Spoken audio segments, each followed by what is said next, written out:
Malapit nang matapos ang primetime action series na Roja na pinagbibidahan ni Donnie Pangilinan at Kylie Chari. Matapos nitong makuha ang puso ng maraming manonood sa mga nakaraang buwan.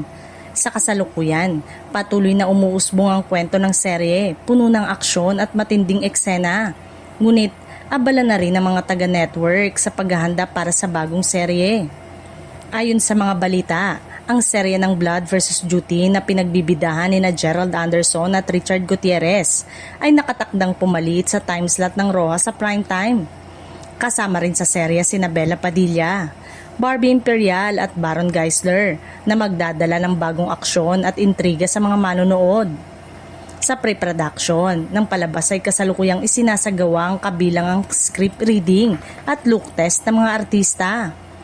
Ang pagdating ng Blood vs. Duty ay bahagi ng bagong lineup ng ABS-CBN para sa 2026 na naglalayong panatilihin ang interes ng mga manonood sa primetime block.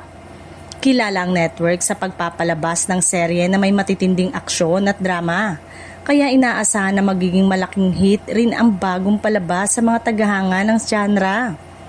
Sa huling bahagi ng Roja, inaasahang ipapakita ang mga natitirang kabanata ng kwento ni Liam at Olsen at kung paano nila hinarap ang malalaking hamon at panganib.